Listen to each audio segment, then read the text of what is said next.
Education के field का सबसे बड़ा स्कैम 4 जून 2024 को हमारे देश में हुआ। और अब नीट प्रतियोगिता की बात। मंगलवार को नीट 2024 के नतीजों की घोषणा के बाद से ही नेशनल टेस्टिंग एजेंसी एनटीए पर सवाल उठ रहे हैं। पर गौर करने की बात है कि इसकी कोई मीडिया बात ही नहीं कर रहा, जिसके लिए बच्चे जी जान से मेहनत करते हैं ताकि उनको एक अच्छे मेडिकल कॉलेज में एडमिशन मिल सके, जो अपना सबसे कीमती वक्त लगा रहे हैं, जो आगे जाकर दूसरों की जान बचाने वाले हैं। कभी सोचा है आपने कि उन पर क्या बीतती होगी?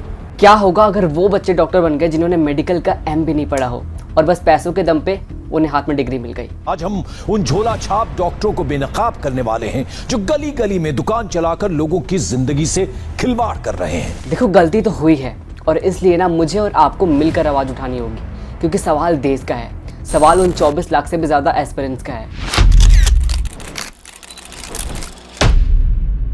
अब बात समझो, 4 जून को इलेक्शन का रिजल्ट आने वाला था और इसलिए सबका ध्यान उस पर था। पर अचानक से एनडीए के द्वारा रिजल्ट का एक बम फोड़ा जाता है, जिसका धमाका तो सबको महसूस होता है, पर शोर शायद सिर्फ कुछ को ही सुनाई पड़ती है, क्योंकि उस दिन रिजल्ट आना ही नहीं था। और अगर आ भी गया तो इतनी बड़ी गलती कैसे हो सकती है किसी से? नहीं, मैं कोई पेपर लीक की बात नहीं कर रहा, वो अब हर कॉम्पिटिटिव एग्जाम का एक मुख्य हिस्सा बन गया है, फिर चाहे वो यूपीएससी हो, जेपीएससी हो या फिर नीट ही क्यों ना हो। प्रॉब्लम ये था कि इस बार कट ऑफ बहुत ज्यादा हाई था। जिन बच्चों का 650 नंबर लाने पे अच्छे कॉलेज में एडमिशन हो जाता था, इस बार वही नंबर 30,000 से भी ज्यादा लोगों ने लाया था।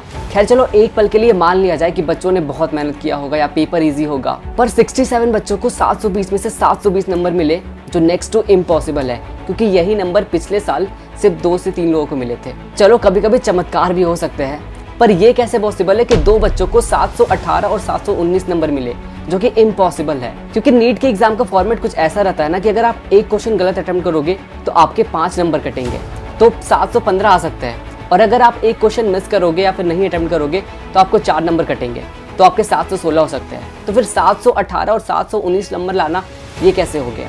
और इतना ही नहीं, 720 नंबर लाने वाले में से 8 टॉपर का सेंटर नंबर का सीक्वेंस एकदम मैच कर रहा था। तो क्या वो सब एक ही सेंटर में एग्जाम देने गए थे? और यही सवाल सारे बच्चों के दिमाग में घूम रहा था, जिसके बाद एनटीए के द्वारा एक बड़ा सा सर्कुलर इशू किया, जिसमें उन्होंने क्लेरिफाई करने की पूरी कोशिश की। और ये बात ना बिल्कुल समझ के परे थी, क्योंकि उन्होंने इस बार उन बच्चों को ग्रेस मार्क्स दिया है जिनको एग्जाम में कुछ कारणों की वजह से कम वक्त मिला, और इसलिए कट ऑफ हाई हो गई।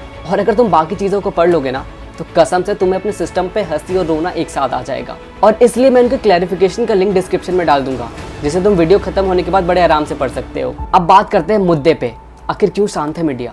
आखिर क्यों वो कोचिंग इंस्टीट्यूट सेलिब्रेट कर रहे हैं? क्यों और कैसे हो रही है पेपर लीक? क्यों गवर्नमेंट इस पे स्ट्रिक्ट एक्शन नहीं ले रही है? सच बताऊं तो अभी के टाइम में ना हमारा एजुकेशन सिस्टम सिर्फ एक मजाक बनकर रह गया है, क्योंकि अगर आपके पास पैसे है, पावर है, तो आप किसी भी कॉम्पिटिटिव एग्जाम या गवर्नमेंट जॉब का सीट आराम से खरीद सकते हो। नहीं तो फिर आप उन लाखों बच्चों की तरह पेपर लीक के लिए प्रोटेस्ट करते रहो, कोर्ट का चक्कर लगाते रहो, और उससे भी बेकार एग्जाम की तैयारी के लिए घिसते रहो, फॉर्म भरकर रेडी रहो, पर एग्जाम होने का कोई ठिकाना ही नहीं है। और इन सब से आप अंदाजा भी नहीं लगा सकते उन बच्चों को कितना प्रेशर फील होता होगा, कैसे कैसे ख्याल आते होंगे इनके दिमाग में।